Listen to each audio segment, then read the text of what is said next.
أعوذ بالله من الشيطان الرجيم. بسم الله الرحمن الرحيم. ذلك ومن يعظم شعائر الله فإنها من تقوى القلوب. لكم فيها منافع إلى أجل مسمى ثم محلها إلى البيت العتيق. قال المؤلف المفسر رحمه الله تعالى: أدام النفع بعلومه وعلومكم في الدارين آمين. إلى أن قال: وعن البراء رضي الله تعالى عنه قال: قال رسول الله صلى الله عليه وسلم: أربع لا تجوز في الأراهي: الأوراء التي البين عورها، والمريضة والبين مرضها، والأرجاء البين ضلعها، والكثيرة التي لا تنقي. رواه أحمد وأهل السنن وصححه الترمذي. وهذه العيوب تنقص اللحم لذوبها وأجزها عن استكمال الرعى، لأن الشاة يسبقونها إلى المرعى، فلهذا لا تضحية بها عند الشافعي وغيره من الأئمة رحمه الله تعالى كما هو ظاهر الحديث. واختلف قول الشافعي رحمه الله تعالى في المريضة مرضا يسيرا على قولين. اب مفسر رحمۃ اللہ علیہ فرماتے ہیں کہ حضور صلی اللہ علیہ وسلم نے فرمایا کہ قربانی کے لیے جو جانور ہو، نہ تو وہ کانا ہو کہ بالکل آنکھیں ختم ہو، اور نہ وہ مریض جانور ہو جو بالکل جس کی مرض بیماری ظاہر ہے، نہ وہ ایسا لنگڑا ہو کہ جس کا لنگڑا پن جو ہے وہ بالکل ظاہر ہو، اور نہ کثیرہ ہو.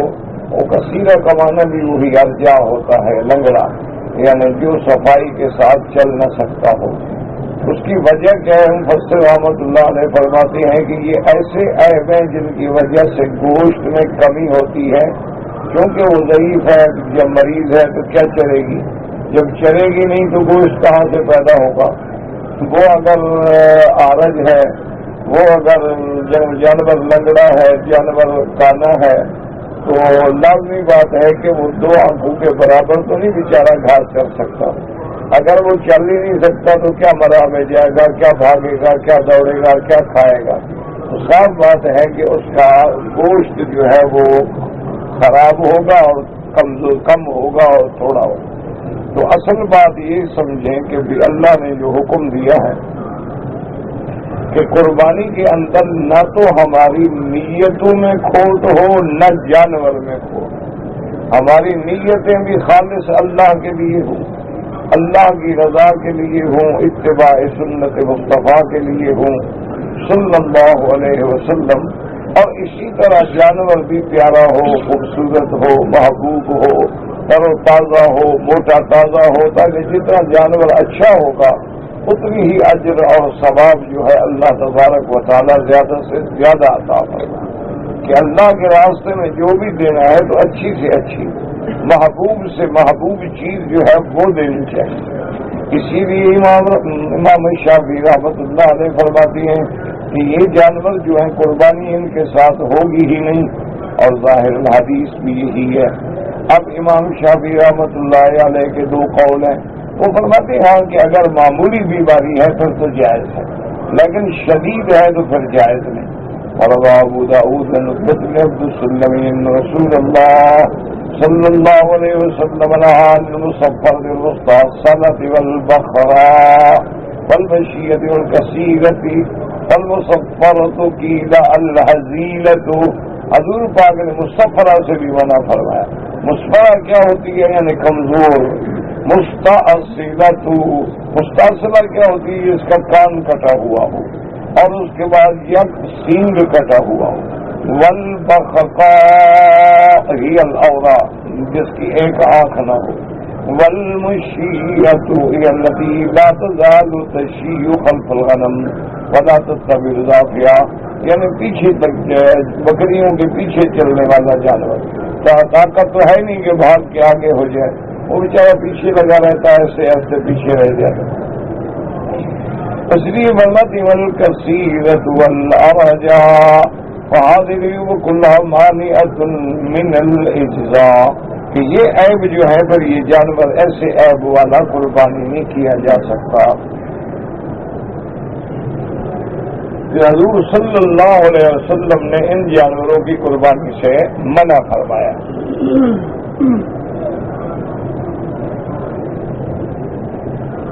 اب اس کے بعد فرماتے ہیں رحمۃ اللہ علیہ فهذه العیوب كلها مانعۃ من الاجزاء فإن ترى العیب بعد تعیین الأضحیۃ فإنه لا يضر عند الشافعی رحمہ اللہ خلافا لأبی حنیفہ رحمہ اللہ۔ اب مسئلہ یہ ہے کہ جب ہم نے بکرا خریدا تو بالکل ٹھیک تھا، بعد میں کوئی عیب آ گیا، کوئی چیز لگ گئی، ایک آنکھ نکل گئی، تو اب کیا ہوگا؟ تو امام شافعی رحمۃ اللہ علیہ فرماتے ہیں اس کی قربانی جائز، کیونکہ جب ہم نے خریدا تھا تو اس وقت تو وہ ٹھیک تھا۔ اب اگر اتفاق سے کوئی حادث ہوا ہے تو اس کا، لیکن امام ابو حنیفہ رحمۃ اللہ علیہ فرماتے ہیں اس کی بھی جائز نہیں۔ وقد روى الإمام أحمد بن أبي سعيد قال اشتريت كبشا أضحي به فأتى الذئب فأخذ الألية فسألت النبي صلى الله عليه وسلم أضحي به۔ اب جناب فرماتے ہیں کہ ایک حدیث مبارک میں آتا ہے کہ حضرت ابی سعید رضی اللہ تعالیٰ عنہ فرماتے ہیں کہ میں نے ایک دمبا جو ہے خرید کیا قربانی کے لیے، تو اتفاق ایسا ہوا کہ بھیڑیے نے حملہ کیا تو اس کی ایک ٹانگ کاٹ لی، تو میں نے حضور صلی اللہ علیہ وسلم سے پوچھا تھا میں قربانی کر دوں۔ اس لیے امام شافعی رحمۃ اللہ علیہ فرماتے ہیں کہ جب ہم نے خریدا تھا عیب نہیں تھا، بعد میں اگر لگا ہے تو قربانی ہو سکتی ہے۔ لیکن امام ابو حنیفہ رحمۃ اللہ علیہ، جیسے میں نے آپ کو عرض کیا ہے نا کہ امام صاحب کا جو فہم ہے نا جی، جو تفقع ہے کہ اگر ایک چیز حلال حرام کے اندر دائر ہو جاتی ہے تو وہ بڑی سختی سے کہتے ہیں، وہ کہتے ہیں نہیں بس اس پہ یعنی حرام۔ کیوں؟ اس کی وجہ یہ ہے کہ خدا نہ کرے آدمی اس کو حلال کر بیٹھے اور اللہ کے ہاں وہ حرام ہو، تو آدمی اگر تقوی کا تقاضا ہی یہی ہے نا کہ وہ احتیاط میں بچ جائے، جو کہ ایک مسئلہ ہوتا ہے عزیمت کا، ایک مسئلہ ہوتا ہے رخصت کا، بھی گنجائش تو ہے، لیکن امام صاحب رحمۃ اللہ علیہ جب ایسی چیزیں آ جائیں نا جی تو وہ بڑے سخت اپنا موقف اختیار کرواتے ہیں۔ اچھا، جہاں دینے کا، صدقات کا، خیرات کا، زکوٰۃ کا مسئلہ ہو، وہ زیادہ سے زیادہ دینے والے مسئلے کی طرف آتے ہیں۔ کبھی اب بعض ائمہ رحمۃ اللہ علیہ جیسے امام احمد بن حنبل رحمۃ اللہ علیہ فرماتے ہیں کہ جو زیور عورت کے پہننے کے لیے ہے، یعنی شادی پہ، برات پہ، خوشی پہ پہنتی ہے، وہ کہتے ہیں اس کی زکوٰۃ نہیں ہے، کیونکہ وہ قیاس کرتے ہیں ان چیزوں پر کہ جو آدمی مثلا ایک آدمی کی دکان ہے درزی کی، 20 مشینیں ہیں، ایک مشین لاکھ روپے کی ہے، تو اب مشینوں پہ تو زکوٰۃ نہیں ہے نا، آمدنی پہ زکوٰۃ ہے۔ وہ فرماتے ہیں کہ گویا یہ عورت کے لیے یہ بھی اس کا زیور جو ہے گویا ہتھیار ہے، تو اس لیے اس پہ بھی زکوٰۃ نہیں۔ لیکن امام ابو حنیفہ فرماتے ہیں نہیں، زیور ہے تب بھی زکوٰۃ۔ کیوں؟ کہتے ہیں ایک تو حدیث مبارک میں آیا، حضور پاک نے دیکھا کہ ایک لڑکی کے ہاتھ میں سونے کے 2 کنگن ہیں، تو آپ نے پوچھا کہ اس کی زکوٰۃ دی ہے؟ تو اس نے کہا جی پتہ نہیں، فرمایا سواران من نار، پھر یہ کنگن تو جہنم کے کنگن بن جائے۔ ایک تو اس حدیث کو لے لیا، اور دوسرا امام صاحب فرماتے ہیں کہ اگر ایک سیکنڈ کے لیے ہم تسلیم کر لیں کہ مسئلہ یہ ہے کہ قیامت میں واضح ہو جائے گا کہ جن لوگوں نے زیوروں کی زکوٰۃ دی ہے زیوروں پہ زکوٰۃ نہیں ہے، امام صاحب فرماتے ہیں جن نے دی ہے ان کو نفلی صدقے کا ثواب تو مل جائے گا، چلو ان کو زکوٰۃ کا ثواب نہیں ملے گا، لیکن نفلی صدقہ تو کہیں نہیں کیا۔ لیکن اگر قیامت میں یہی مسئلہ طے ہو گیا کہ زیور کی زکوٰۃ دینی ضروری تھی، تو جنہوں نے نہیں دیا وہ کیا کہیں؟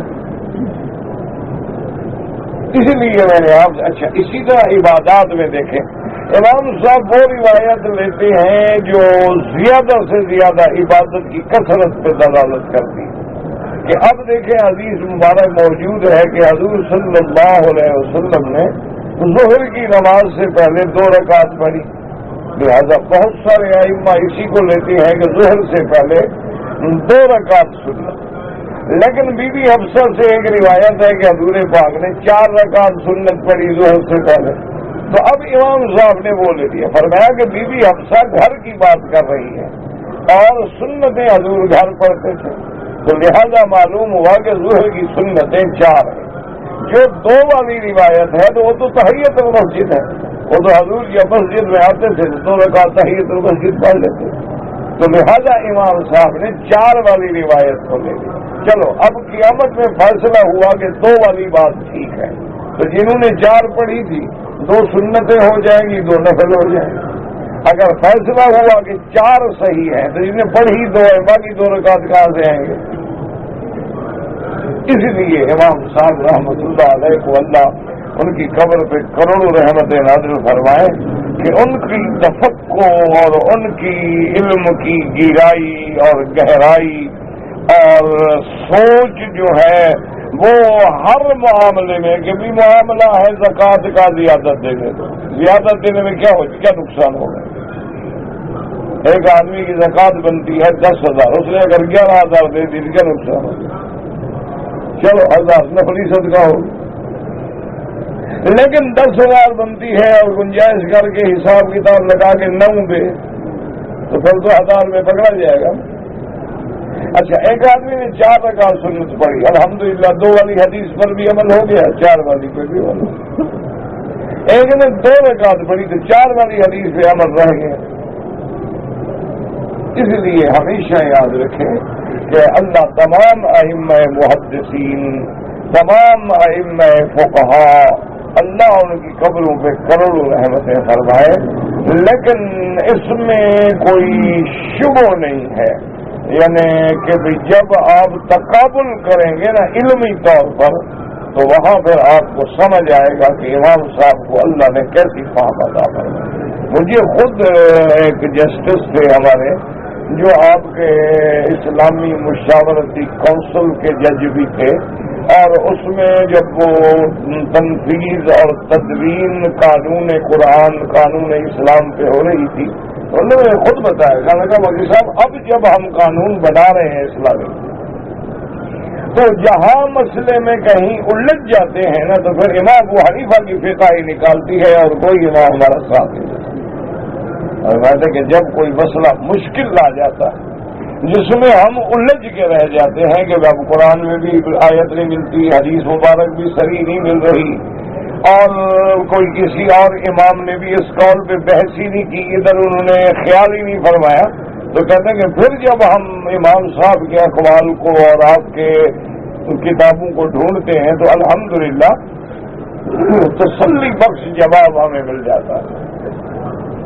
بہرحال بدلہ تو سارے ائمہ برحق ہیں، اللہ ان کی قبروں پہ کروڑوں رحمتیں فرمائے، اللہ تبارک و تعالی ان کے درجات کو اور ان کی محنتوں کو قبول فرما لیں، اور قبول ہیں لیکن آج گلی گلی ہر آدمی جب بھی نام لے گا کہے گا رحمت اللہ علیہ رحمت اللہ علیہ رحمت اللہ علیہ۔ اس لیے فرماتے ہیں ولہذا جاء فی الحدیث امرنا النبی صلی اللہ علیہ وسلم النصف والعین والاذن ان تكون الهدية والأضحية سمينة حسنة ثمينة۔ ابو بکر رحمۃ اللہ علیہ فرماتے ہیں کہ حدیث مبارک میں آتا ہے کہ میرے آقا نے رحمت تو عالم نے ارشاد فرمایا کہ جب قربانی کے لیے یا ہدیے کے لیے جانور خریدنا ہو تو خبردار اس کے آنکھ کان پہ نظر رکھا کرو، اچھا دیکھا کرو، کوئی نقص نہ ہو، بلکہ جانور ایسا ہو موٹا بھی ہو، خوبصورت بھی ہو، قیمتی بھی ہو، تو جتنا زیادہ قیمتی ہوگا اتنا اللہ کے ہاں زیادہ اجر ہوگا۔ كما رواه الإمام أحمد وأبو داود عن عبد الله بن عمر رضي الله تعالى عنهما قال أهدى عمر رضي الله تعالى عنه نجيبا فأعطي بها 300 دينار. قال النبي صلى الله عليه وسلم إني أهديت نجيبا وأعطيت بها 300 دينار أبا أبي واشترى بثمنها بدلا قال انحرها إياها.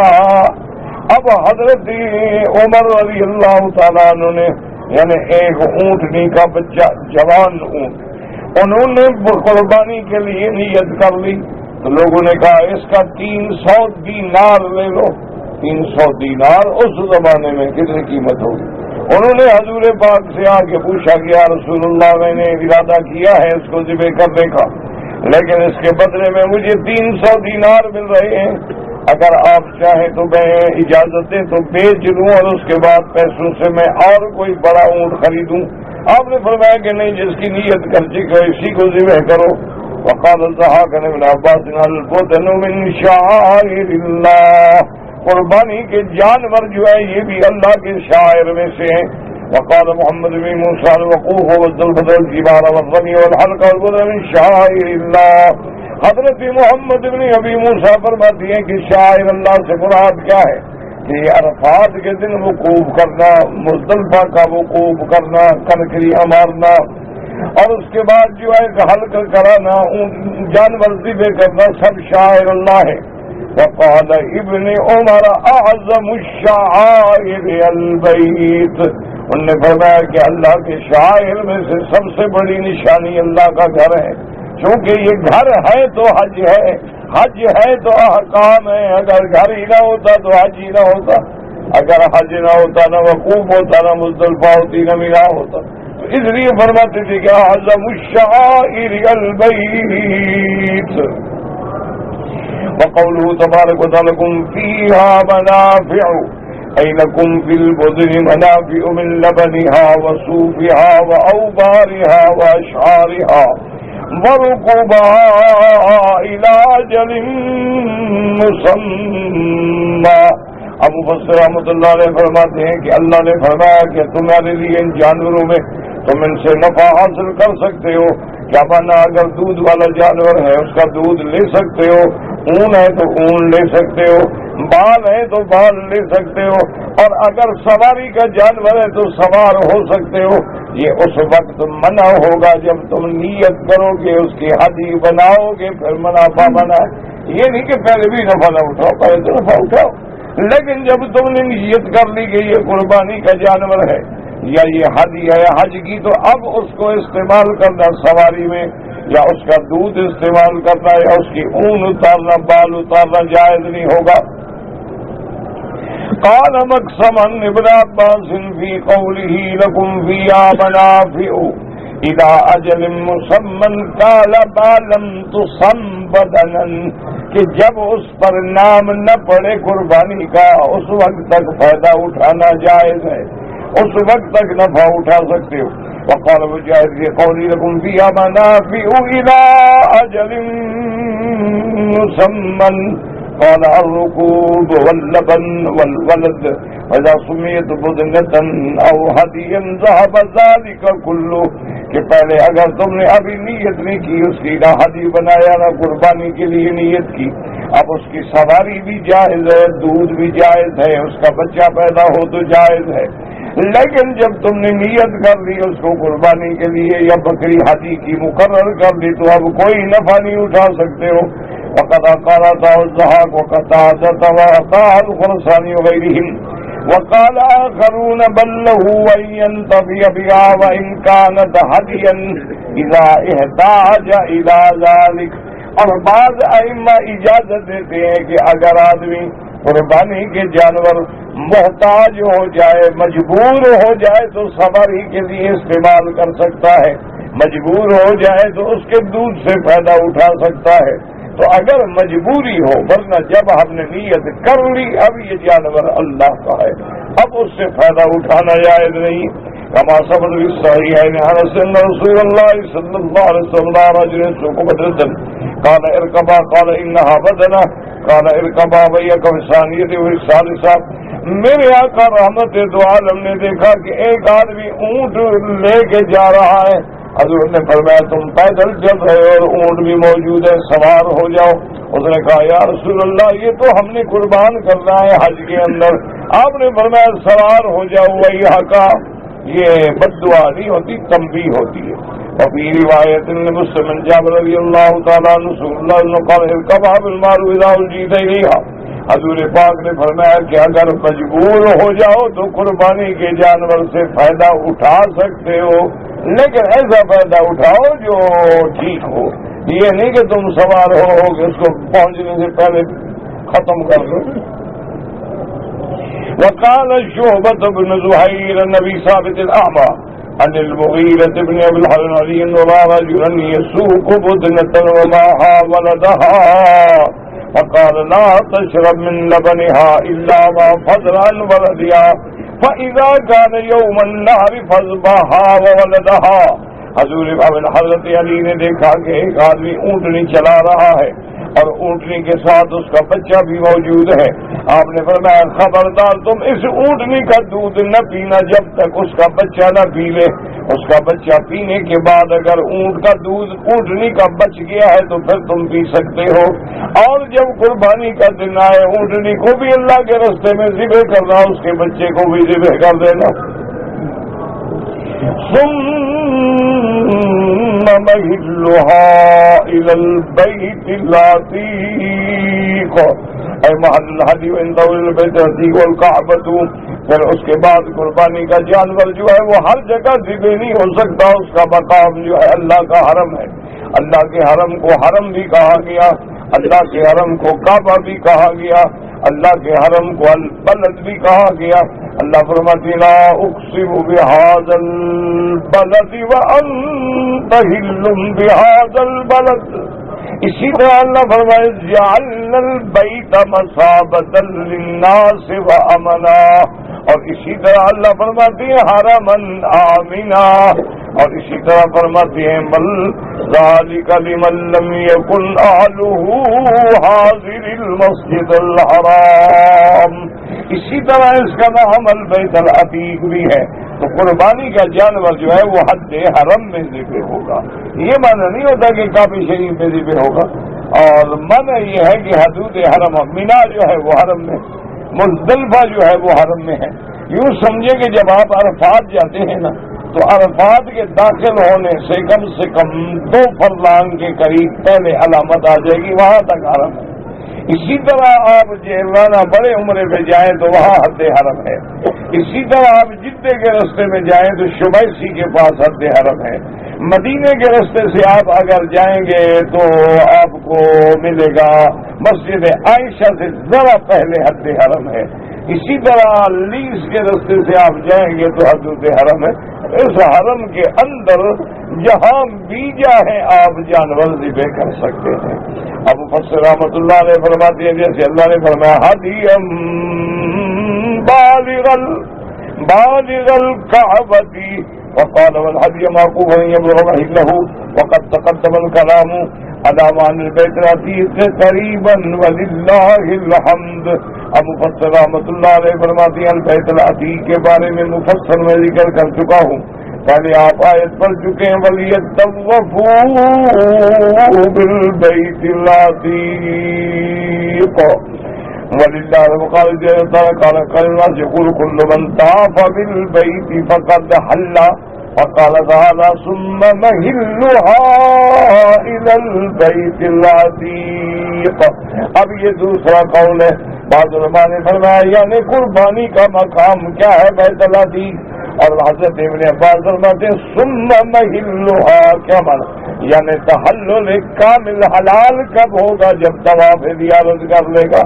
کہ اگر آدمی مینا میں آ گیا, اس نے کنکریاں مار لی, قربانی کر لی, سر مڈا لیا, تو اب حلال تو ہوا ہے لیکن تحلل کامل نہیں ہوا ہے. اب غسل حلال ہے, خوشبو حلال ہے, کپڑے پہننا حلال, حجامت حلال, لیکن بیوی حلال نہیں ہوگی جب تک طواف زیارت نہ کرے. جب طواف زیارت کر لے گا تو اب اس کے لیے تحلل کامل ہو جائے گا. اب وہ حلال ہو گیا، بیوی بھی حلال ہو گئی۔ تو اس لیے ہمیشہ یاد رکھیں کہ طواف زیارت جو ہے یعنی یہ حج کے فرائض میں ہے اور رکن ارکان میں ہے، اس کے بغیر حج مکمل ہی نہیں ہوتا اور تحلل جو ہے وہ کامل ہی نہیں ہوتا۔ اس لیے آدمی ان مسائل پر خصوصی طور پہ احتیاط رکھے کہ اگر اللہ حج نصیب فرمائے، اگر اللہ عمرہ نصیب فرمائے تو عمرے پر آنے سے پہلے آپ علماء سے مسئلے سمجھیں، اور اسی طرح حج پہ آنے سے پہلے آپ مسائل سمجھیں۔ اور یہ کتاب آج کل الحمدللہ ہر زبان میں کتابیں موجود ہیں، عربی میں، اردو میں، انگریزی میں، فرینچ میں، جرمن میں، فارسی میں، پشتو میں، ہر زبان میں موجود ہیں۔ تو ان کتابوں کو بار بار پڑھو اور خاص مقامات میں نشان لگا دو۔ مثلا آپ نے 8 تاریخ کو جانا ہے، لکھ دے کہ 8 کو ہم نے کیا کرنا ہے، بس وہاں نشان لگا دو، زیادہ مسئلے نہ پڑھو، صرف 8 والی بات پڑھو۔ پھر جب 8 ختم ہو گیا اب 9 تاریخ کو کھول لو کہ 9 کو ہم نے کیا کرنا، باقی مسئلے نہ جانے، چونکہ مسئلے اتنے زیادہ ہوتے ہیں کہ بڑے علماء ہی آپ کو جواب دے سکتے ہیں، عام عالم بھی بھول جاتا ہے، ہر وقت مسئلہ یاد نہیں ہوتا، بس استحضار نہیں ہوتا کہ ہر مسئلہ یاد۔ اچھا کبھی کبھی ایسے مسئلے پیش آ جاتے ہیں کہ کبھی آدمی نے سنے ہی نہیں تھے، بالکل ایک نیا مسئلہ پیش آ جاتا، آپ نے تو بس موٹے نشان لگا لے کہ جی میں نے عمرہ کرنا ہے تو کیا کروں، کوئی غسل کرو، غسل کرنے کے بعد بدن پہ خوشبو لگاؤ، 2 چادریں باندھو، 2 رکعت پڑھ کے لبیک بعمرۃ لبیک اللہم لبیک، آپ کی نیت ہو گئی، آپ چل پڑے۔ اب آپ خوشبو نہ لگائیں، غلط باتیں نہ کریں، گناہ نہ کریں، مکے آ جائیں، آ کے طواف کریں، طواف کے بعد اللہ موقع دے 2 پانی پیئیں، 2 رکعت پڑھیں، اس کے بعد صفا سے جا کے دوڑنا شروع کریں، مروہ پہ ختم کریں، 7 چکر ہو گئے، سر پہ اس طرح پھروا دیں یا بال کٹوا دیں، چوتھا حصہ آپ احرام سے نکل گئے، آپ کا عمرہ پورا ہو گیا، معمولی سی بات ہے، کرنا کیا، مشکل کیا ہے۔ لیکن اگر آپ سیکھنا چاہیں تو مشکل نہیں ہے، یعنی عمرے میں ہے کیا، احرام باندھنا ہے، طواف کرنا ہے، صفا دوڑنی ہے، سر منڈانا ہے، السلام علیکم۔ اچھا ابھی کیا نہیں کرنا ہے بھائی، خوشبو نہیں لگانی، کیا نہیں کرنا ہے ابھی، سلے ہوا کپڑا نہیں پہننا، مرد کے لیے سر پہ کپڑا نہیں ڈالنا۔ اچھا طواف کہاں سے شروع کرنا ہے، حجر اسود پہ، ختم کہاں کرنا ہے، حجر اسود پہ 1 چکر، 7 چکر ہو گئے، 2 رکعت واجب الطواف، زمزم کیا، السلام علیکم اشارہ کیا، صفا پہ چلے گئے، صفا سے شروع کریں، مروہ تک 1 چکر، پھر صفا تک آئیں 2 چکر، ایک طرف 4 بنیں گے، ایک طرف 3 بنیں گے، صفا سے شروع کریں گے، مروہ پہ ختم کریں گے، 7 چکر ہو گئے۔ اب افضل یہ ہے کہ سر پہ اس طرح پھروا دیں، اگر اس طرح نہیں پھرواتے، بال بڑے بڑے ہیں تو چوتھا حصہ بالوں کا سارے سر کا کٹ جائے، عورت ہے تو بال کٹھے کر کے جہاں انتہا ہو وہاں بالکل آدھے پور کے برابر بال کاٹ ڈالے، بس عمرہ ہو گیا، کیا مشکل ہے۔ اسی طرح اگر عورت ہے اور ایام حیض ہیں اور فلائٹ بھی ہے، اب کیا کرے، تو کوئی پریشانی کی بات نہیں، عورت غسل کرے اور جو کپڑے پہنے ہوئے ہیں اسی کپڑوں کے اندر نماز نہ پڑھے، بس لبیک بعمرۃ لبیک اللہم لبیک نیت کر لے، اور مکہ میں آنے کے بعد جو ہوٹل ہے، مکان ہے، وہاں چلی جائے، جب تک پاک نہ ہو اپنے ہوٹل میں رہے، نہ نماز پڑھے، نہ طواف کرے، نہ عمرہ کرے۔ جس دن اس کا حیض منقطع ہو جائے، تسلی ہو جائے میری عادت پوری ہو گئی، اب خون بالکل بند ہو گیا، اس کے بعد غسل کر کے آگے اپنا طواف بھی کرے، صفا مروہ دوڑے، بال کٹائے، عمرہ ہو گیا۔ اس میں کون سا مشکل کام ہے جو آدمی کو سمجھ نہیں آتا کہ پہلے غلطیاں کرتے ہیں، بعد میں آگے مسئلہ پوچھتے ہیں۔ دوسرا ہمارے ہاں ایک برا رواج یہ ہے کہ ہم ایک دوسرے کو دیکھا دیکھی کر لیتے. پھر مروا پہ جی آدمی کھڑا تھا, وہ کینچی لیے ہوئے اور دو بال کاٹ رہا تھا, لہٰذا میں نے بھی دو بال کٹوا دی. وہ جو کینچی لے کے کھڑا تھا کوئی عالم تھا, وہ بھی تمہارا بھائی ہوگا, پیسے کمانے کے لیے کھڑا تھا کہ 2 بال کاٹو 2 ریال کھڑے کرو, یہ جائے عمرہ جائے گا تو اس کا جائے گا, بکری پڑے گی, اس میں پڑے گی, میرا کیا جا رہا ہے. ماننے پہ آ جائیں تو جو کینچی لے کے 6 سال کا لڑکا کھڑا ہے اس کی مان لیں, اور نہ مانے تو علماء کی نہ مانے. کیوں؟ اصل مانا یہ ہے کہ جہاں فائدہ نظر آیا اس کی مان لی کہ چلو یار 2 بال کٹاؤ, جان چھوٹی, کہاں آپ بال بنوانے جائیں گے. اصل میں اس کو اپنا فائدہ مطلوب ہوتا ہے. اسی لیے میرا بھائی, جب اللہ حج نصیب کرے, اللہ عمرہ نصیب کرے, اللہ طواف نصیب کرے, تو علماء کے پاس بیٹھ کے 2 منٹ کے لیے, اب دیکھیں نا کتنے ہمارے بھائی حج اسود پہ جا کے کھڑے ہیں دیوار بن کے, اللہ اکبر اللہ اکبر اللہ اکبر. یہ کہاں لکھا ہوا ہے بھائی؟ تم جو دیوار بن کے کھڑے ہو جاؤ, جو پیچھے آ رہے ہیں وہ کہاں جائیں؟ بس ایک دفعہ اللہ اکبر السلام علیکم نہ رک. اچھا ابھی دیکھ لینا, عشاء کے بعد امام کے ساتھ مثلا نماز پڑھیں گے, بتا ہمیں نماز کا امام صاحب نے فرض پڑھا دی, وہی کھڑے ہو جائے اللہ اکبر سنتیں پڑھ رہے ہیں, تمہیں نہیں پتا کہ یہ طواف ہے, ابھی لوگ آئیں گے چلیں گے بیچارے. تم اندھے ہو, روز نہیں دیکھتے ہو بھائی؟ یہ مطاف کی جگہ ہے, وہ تو طواف کے لیے نماز کے لیے روکے تھے. جو نماز کا سلام پھرے گا پر گزرے کہاں جائے گا؟ معمولی سی بات ہے کہ تم نے فرض پڑھ لی ہے, ہٹ جاؤ پیچھے, آرام سے جا کے سنتیں پڑھو, نہ اپنی نماز خراب کرو, نہ گزرنے والوں کو گناہگار کرو, نہ تمہارے خوشی و خضوع میں فرق آئے, نہ ان بیچاروں کے لیے پریشان. اب وہ کھڑے ہیں آگے جناب وہ نماز پڑھ رہا ہے. نہ اللہ ہے اور نہ الیہ راجعون.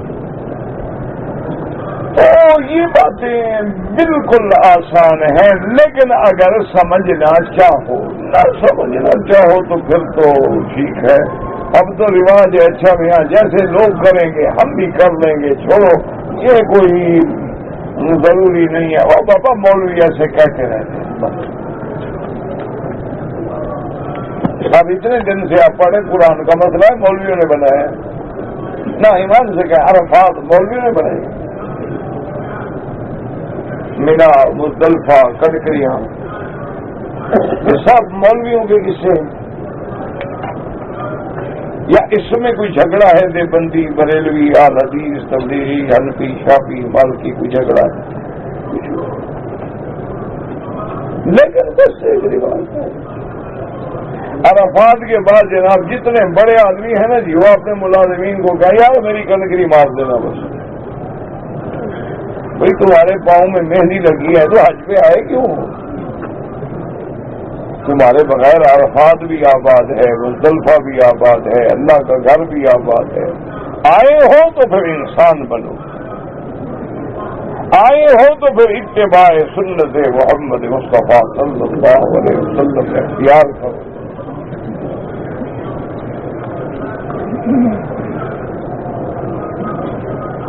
کہتے جی کہ میں پاکستان سے آیا تھا, میں نے احرام باندھ کے عمرہ کیا, پھر میں مدینہ منورہ چلا گیا. مدینہ منورہ سے جب آیا تو احرام نہیں باندھا تو دم پڑ گئی حضرت. یا تو فوراً مدینہ واپس جاؤ اور عمرہ کر لو, پھر کوئی دم نہیں, مگر نہ دم بھی دو.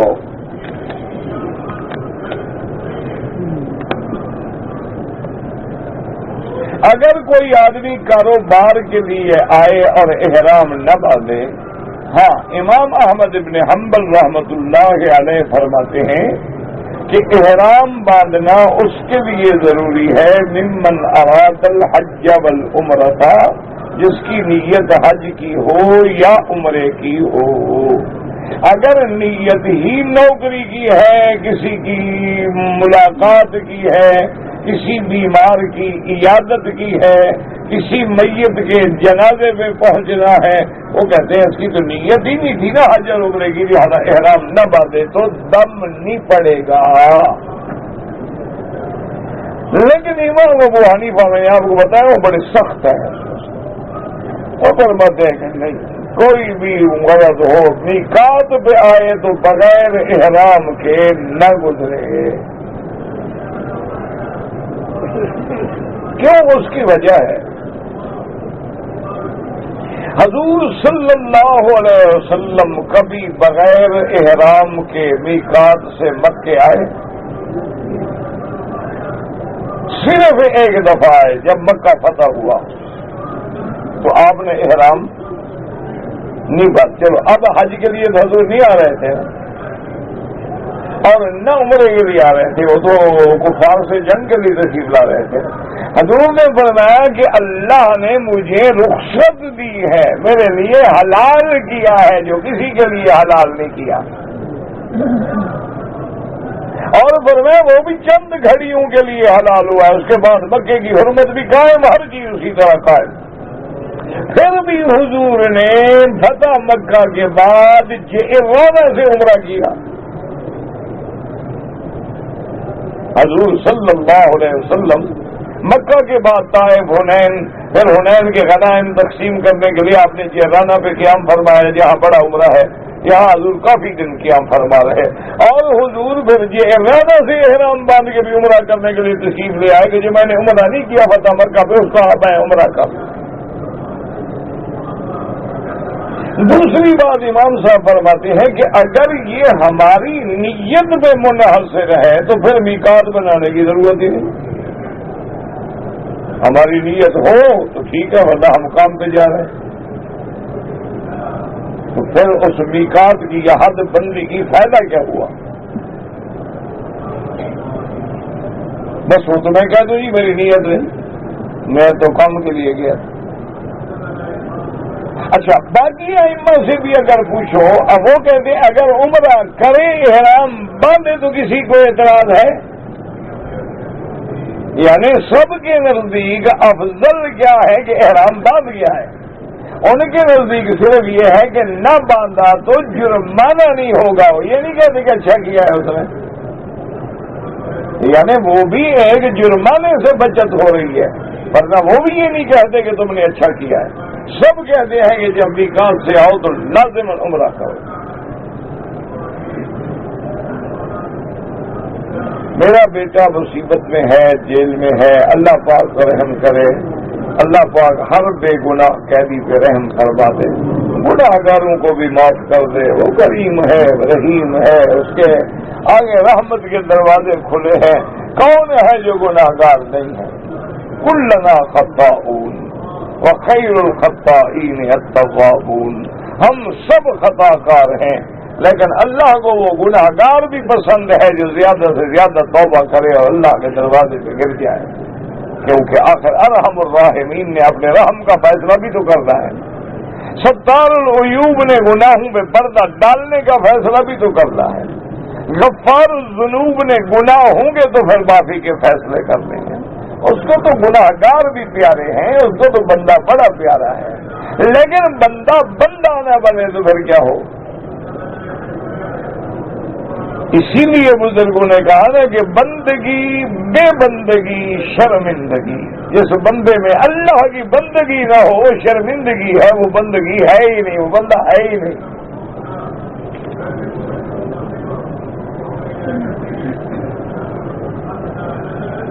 اگر ایک آدمی عمرے کے لیے آیا اور اس نے صفا کے بجائے مروہ سے شروع کیا، چونکہ واقف نہیں تھا، 1400 سال میں تو واقف نہیں ہوئے تو کتنا عرصہ اور چاہیے؟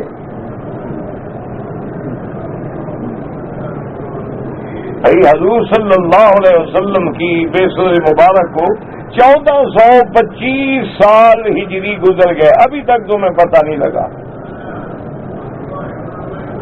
تو اب کتنا عرصہ آپ کو اور چاہیے؟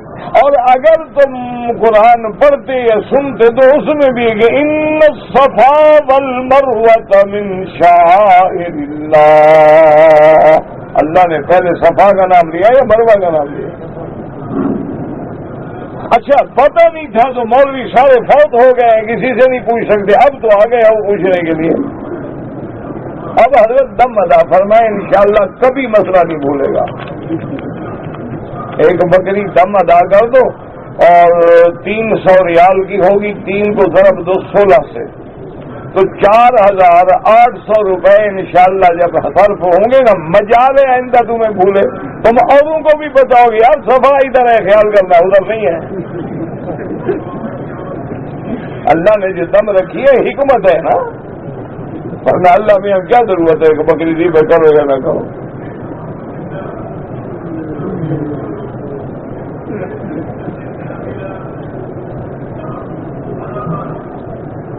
ہم دبئی سے آئے ہیں، ہم لوگوں نے پہلا عمرہ کر لیا، پھر دوسرا عمرہ ہم نے مسجد عائشہ سے کیا، لیکن اس میں ہم نے بال نہیں مڈائے، دم پڑ گئی، اور ابھی تک نہیں مڈائے، تو گویا آپ احرام میں ہیں، جو بھی گناہ کرو گے احرام میں کر رہے ہو۔ چادریں اتارنے کا نام یہ نہیں کہ احرام کھل گیا، جب تک بال نہیں مڈاؤ گے جلدی سے فوراً اس طرح پھروائیں، کپڑے اتاریں، احرام کی چادریں باندھیں اور اس طرح پھروائیں، اور اگر کپڑے پہنے ہوئے ایک دن پورا گزر گیا ہے تو ایک ایک بکری دم بھی ادا کریں۔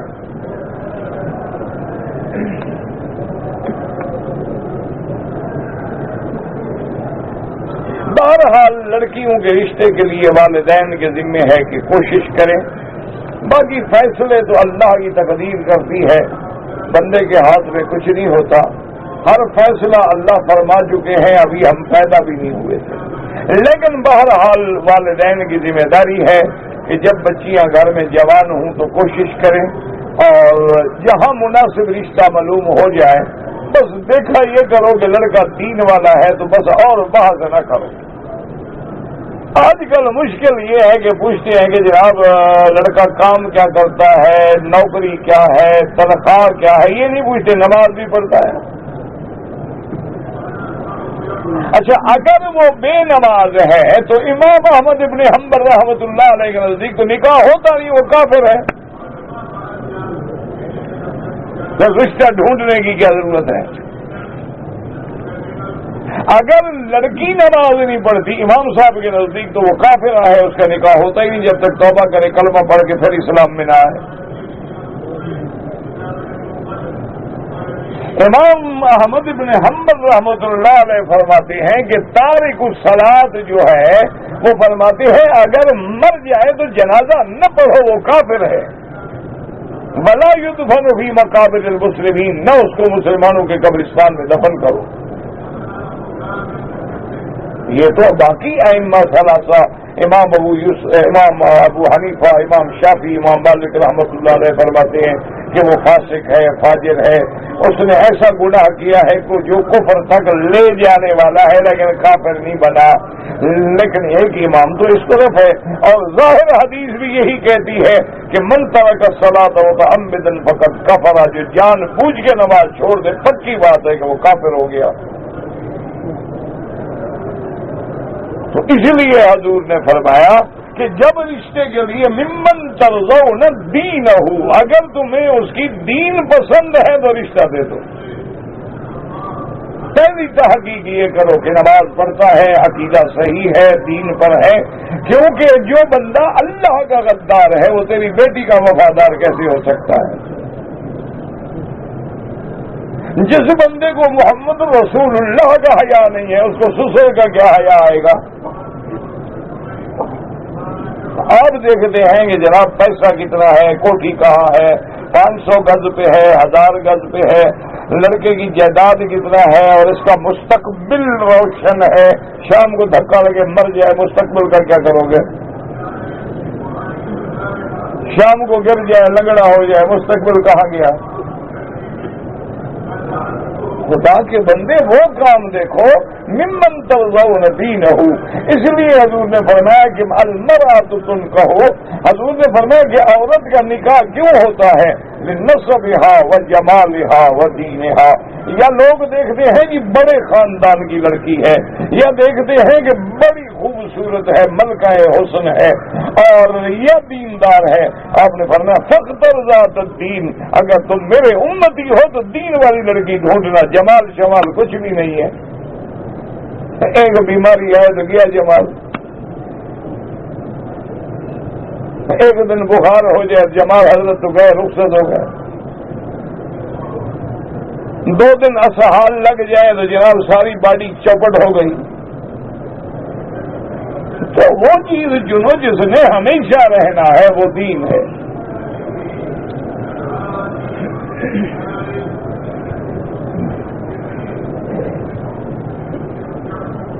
کہتے جی کہ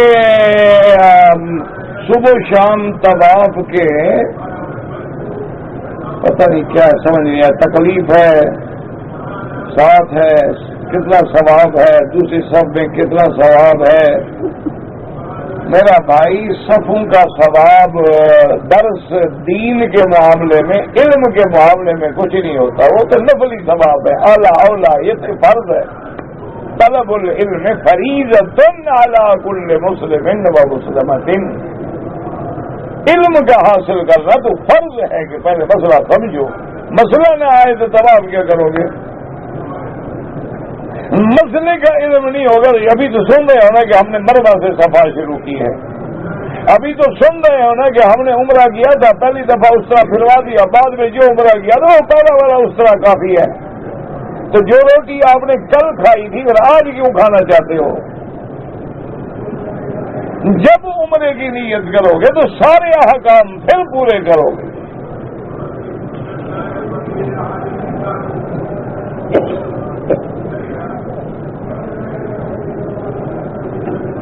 ایک عورت والدین کے گھر جانے کے لیے شوہر سے اجازت چاہیے، بولا چلی جاؤ، واپسی نہ کیا جائے تو کیا فرق پڑتا ہے؟ کیوں نہیں فرق؟ بیوی تیری رہے والدین کے گھر،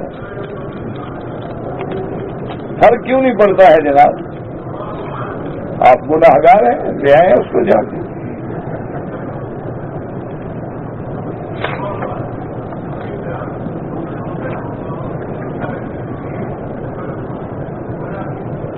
میری بیوی وزٹ ویزے پر شوال میں آ کے میرے ساتھ عمرہ کیا، میرے ساتھ افراد حج کی نیت کی، اور اس کا افراد کیسے ہوا؟ اس نے تو شوال میں عمرہ کر دیا، اس میں تمتع ہو گیا۔ تم نے بھی تو شوال میں عمرہ کیا، تمہارا بھی تمتع ہو گیا، تم کو ایک ایک بکری دینی تھی تمتع کی، اب تم نے چونکہ دونوں نے نہیں دی دیا تھا، 2 بکریاں وہ اور 2 جرمانے کی، اب 2 بکریاں فی بندہ ادا کرو۔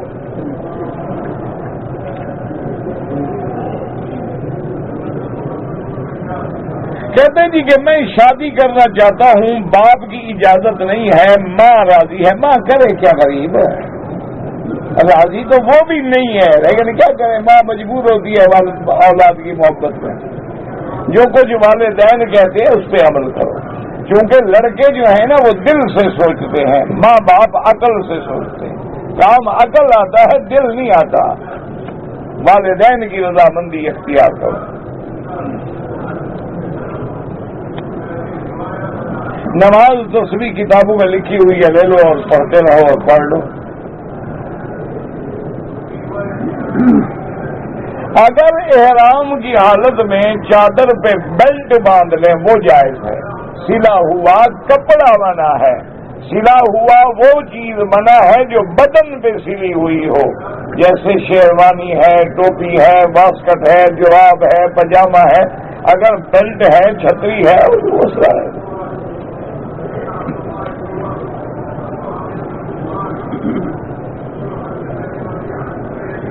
ایک آدمی عمرے پہ آتا ہے، عمرہ کیا، حج فرض ہو جائے گا؟ نہیں، عمرہ کرو، ویزا ختم ہو جاؤ۔ ہمارے ہاں حرم کے طرف پاؤں کرنا منع ہے، تو آپ کے ہاں بے ادبی ہے، نہ کیا کریں۔ ان لوگوں کے ہاں یہ بے ادبی میں شمار ہی نہیں ہوتا۔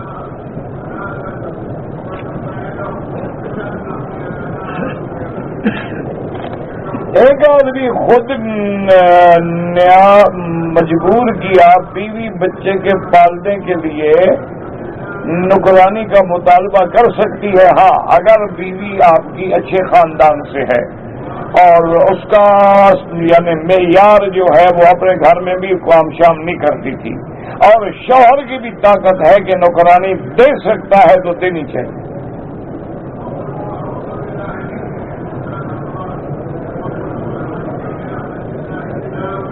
یہ نہیں کہ ہر بیوی مطالبہ کرے گی، ہر آدمی کہے کہ معیار ہے۔ اچھا بعض ایسے ہوتے ہیں اچھے گھر کی لڑکیاں بھی ہوتی ہیں، وہ کہتے ہیں ہم اپنے گھر کا کام خود کریں، ان کا طبیعت ہے، اللہ نے ان کو ادب دیا ہے، سکھایا ہے، عزت دی ہے۔ اچھا میرا اپنا ایک دوست ہے، اس کی گھر میں کم از کم 3 نکرانیاں ہیں، بڑا آدمی ہے، اس کی بیوی بہت بڑی ماشاءاللہ، وہ بھی ملینئر ہے، تو اس کے باوجود اچھا ویسے وہ پڑھی ہوئی بھی ماشاءاللہ ڈبل ایم میں ہے، تو اس نے کہا مکی صاحب یقین کریں کہ میری بیوی نے نوکرانیوں سے کہا ہے کہ میرے خاوند کا جو ذاتی کام ہے وہ تم نہ کیا کرو، وہ میں کروں گی، کہ میرے خاوند کے کپڑا استری کرنا ہے وہ خود کروں، میرے خاوند کے لیے کوئی خاص چیز بنانی ہے، اس کا دل کرتا ہے بھی کباب بنا دو فلاں بنا، وہ میں بناؤں، میرے خاوند کا بیڈ روم ہے میں صفائی کروں، باقی ہر گھر کے کام سب تم کرو۔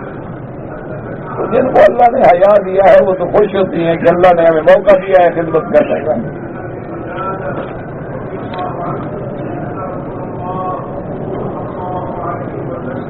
ایک آدمی نے مرد نے بیوی سے کہا کہ تم نے مجھے بلایا تو تم کو طلاق، بیوی کو بھیج دیا، طلاق دے دیا، ہو گیا کام پکا ہو گیا،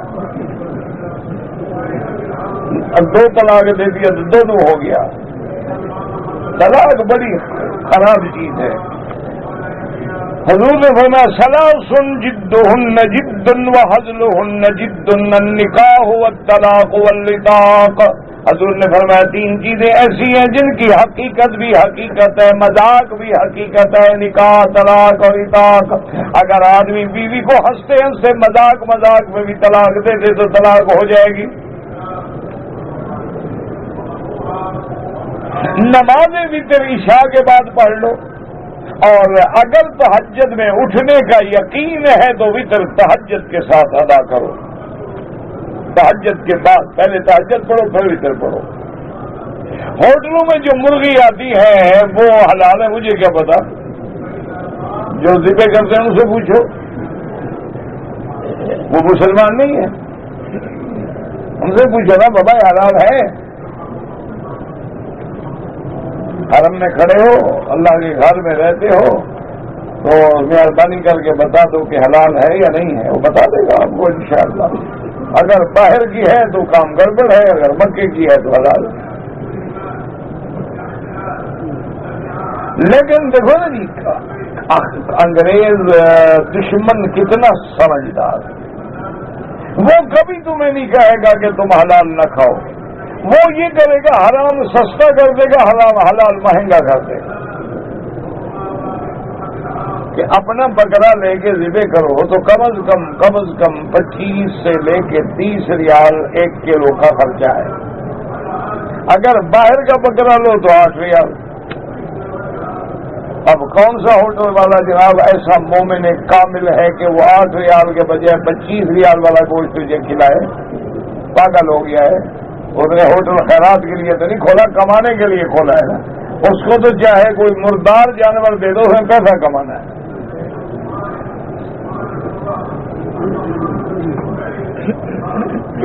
اس لیے کافر جو ہے نا جی، اس نے کہا نکاح مہنگا کر دو، زنا سستا کر دو۔ پہلے لوگ تھے نا جی اپنا فلم دیکھنے کے لیے کتنی ڈرتے تھے، یار فلم دیکھیں، کوئی دیکھ لے گا، کوئی باپ سے کہہ دے گا، کوئی ہمارے چاچے کو کہہ دے گا، کوئی ہمارے دادے کو کہہ دے گا، وہ یار دیکھو مولوی مکی فلم دیکھنے جا رہا تھا، یار بڑی شرم کی بات ہے، کیا کہیں گے؟ انہوں نے کہا فکر نہ کرو مولوی صاحب، تمہارے گھر میں لگا دیتا ہوں، دروازہ لاک کرو، دیکھتے ہو، دن کو تقریریں کرو، رات کو فلم، دن کو درس سنتے ہیں، رات کو 4 نمبر کی اینک لگا کے فلمیں دیکھتے ہیں، مجھے اپنے شاگردوں کا بھی پتہ ہے۔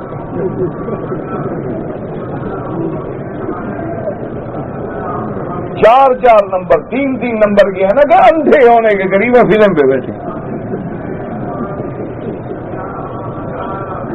انا للہ و انا الیہ. بس دعا کرو تم میرے لیے میں تمہارے لیے حال خراب ہے. بس دعا کیا کرو کہیں تمہاری دعا لگ جائے تو میں بھی بچ جاؤں آپ بھی بچ جاؤ ورنہ حال خراب. میں نفلی روزے رکھتا ہوں. میں آج ساری کر رہا تھا اذان ہو گئی کوئی حرج نہیں. اگر تم نے اذان کے اندر کھانا بند کر دیا روزہ ٹھیک ہو گیا. اذان کے بعد بھی کھاتے رہے ہو تو پھر روزہ نہیں ہوا. ہم کتنے طواف اکٹھے کریں جتنا اللہ ہمت دے. 100 کر لو پھر بعد میں 2 رکعت پڑھ لو.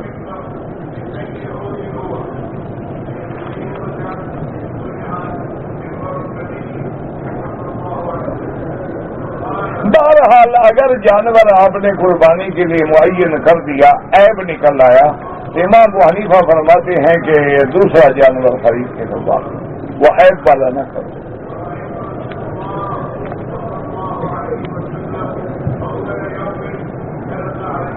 ایک بات کی اجازت حضور دیتے ہیں امام ابو حنیفہ نہیں دیتے. وہ بات لکھو نا مجھے کون سی بات لکھو کہ حضور نے فرمایا کر لو امام ابو حنیفہ فرماتے ہیں نہ کرو. لکھو کون سی. تو صاحب حضور نے فرمایا کہ یہ عیب والی نہ کرو. وہ حدیث نہیں سنی تم نے صرف آخری سنی ہے. امام ابو حنیفہ سے چڑھے نہ. حضور نے یہ بھی تو فرمایا نا کہ اور جا نہ کرو یہ نہ کرو مقابلہ نہ کرو مدابرہ نہ کرو مقصدہ نہ کرو مشیہ نہ کرو مستاصلہ نہ کرو. وہ حدیث نہیں سنی. ایسے بچوں والی بات نہ کرو نا میرا بھائی. 4 سنتیں اکٹھی پڑھیں تو جائز ہیں. 2 کر کے پڑھو تو جائز ہے. کوئی مسئلہ نہیں. سگریٹ نسوار استعمال نہ کیا کریں. بعض ائمہ فرماتے ہیں حرام ہے اور بعض کہتے ہیں مکروہ ہے لیکن تحریمہ حرام کے قریب. مدینہ منورہ میں 40 نمازیں پڑھنا جو ہے ایک فضیلت ہے حکم نہیں. اب جائیں موقع ملا پڑھ لیا نہیں پڑھا 1 نماز پڑھی آ گئے الحمدللہ. اگر اللہ موقع دے تو ایک حدیث میں فضیلت آئی ہے. حدیث مبارک ضعیف ہے لیکن فضائل اعمال میں ضعیف حدیث لی جاتی ہے.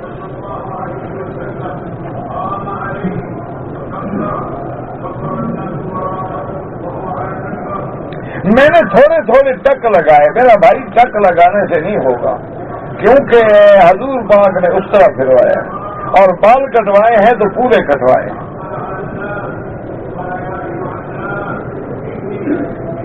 سنو حدیبیہ کا عمرہ تو پھر حضور پاک مدینے سے تشریف لے آئے.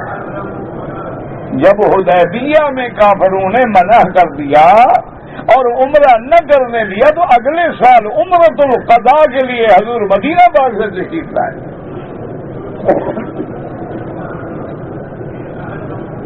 میں آپ کو جنوبی افریقہ آنے کی دعوت دیتا ہوں. آپ کی بڑی مہربانی شکریہ. انشاءاللہ اللہ کو منظور ہے تو آئیں گے انشاءاللہ.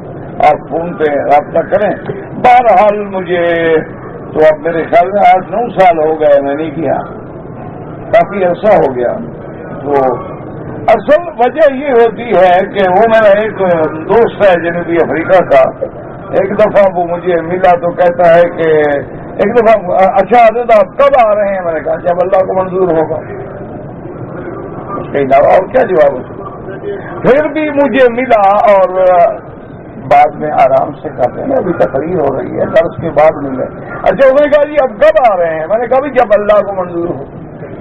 پھر آگے حضرت آپ کب آ رہے ہیں کیوں نہیں آتے آپ. میں نے کہا تم میرے کچھ شیخ ہو پیر ہو بزرگ ہو تمہاری زیارت کے لیے آؤں میں.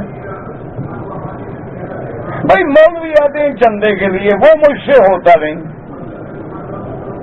یہ نہیں کہ میں کوئی بزرگ ہوں مجھے کرنا نہیں آتا. فن ہے نا. اب ایک آدمی گاڑی نہیں چلا سکتا. ہم سے یہ مانگنا نہیں جاتا. اللہ کی آمد تک مانگنے سے محفوظ رکھے. اللہ دینے والا ہاتھ بنائے لینے والا نہ بنائے.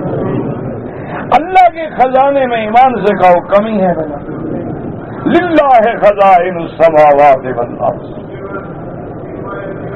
بس دعا کرو کہ ہمیں اپنی ذات پر ایمان، ایقان اور استقامت نصیب فرما دے کہ مانگنا آ جائے، اس کے خزانے میں کیا کمی ہے۔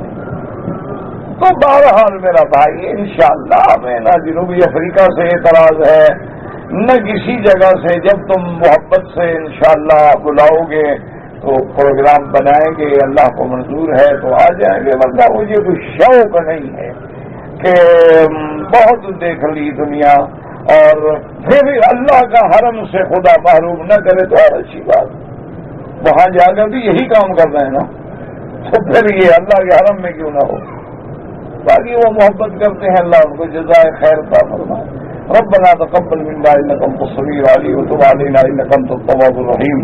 یا الہ العالمین حضور کی امت پہ رحم فرما دے، یا اللہ مسجد اقصی پہ رحم فرما، یا اللہ مسجد اقصی کی حفاظت فرما، یا اللہ یہود بے بہبود اللہ تیرے اس قبلہ اول کی بے حرمتی کے پروگرام بنا رہے ہیں، یا اللہ ان کے ارادوں کو تباہ و برباد کر دیں، جو تیری مساجد کو برباد کرنا چاہتے ہیں تو ان کو برباد کرنے پہ قادر ہے۔ اللہم اہلکہم اللہم اہلکہم اللہم مزقہم کل ممزق۔ یا اللہ اپنے دین کی حفاظت فرما، دین والوں کی حفاظت فرما، مساجد مدارس معاہد کی حفاظت فرما، اللہ بیماروں کو شفا عطا فرما، یا اللہ اس عاجز کی بیماریاں ظاہری روحانی جسمانی پریشانیاں سب دور فرما دے، یا اللہ ہمیں تو مانگنا بھی نہیں آتا بغیر مانگے عطا فرما، یا اللہ ہمیں تو مانگنا بھی نہیں آتا مانگنے کے لیے بھی تعلیم عطا فرما، یا اللہ پورے عالم میں ہدایت کی فضا پیدا فرما، یا اللہ پورے عالم میں اتحاد و اتفاق پیدا فرما، یا اللہ عالم اسلام کو امن و استقرار نصیب فرما، یا اللہ اس بلد الامین کو قیامت تک ہر فتنے سے محفوظ فرما، یا الہ العالمین یا ارحم الراحمین۔ اللهم اجعل لنا وللمسلمين من كل هم فرجا ومن كل ضيق مخرجا ومن كل بلاء عافيا۔ اللهم استر عوراتنا آمن روعاتنا خفف روعاتنا۔ اللهم إنا نسألك من الخير كله عاجله وعاجله ما علمنا منه وما لم نعلم۔ اللهم إنا نعوذ بك من الشر كله عاجله وآجله ما علمنا منه وما لم نعلم۔ وصلى الله تعالى على خير خلقه سيدنا محمد وعلى آله وأصحابه أجمعين۔ اللهم صل على سیدنا محمد وعلى آله۔ اور عبد العزیز صاحب جو ہیں نا، ملک عبد العزیز صاحب، ان کی اہلیہ کا انتقال ہو گیا ہے فیصلہ آباد میں، دعا کریں اللہ اس کے درجات بلند فرمائے اور بسمہ جان کو صبر جمیل عطا فرمائے۔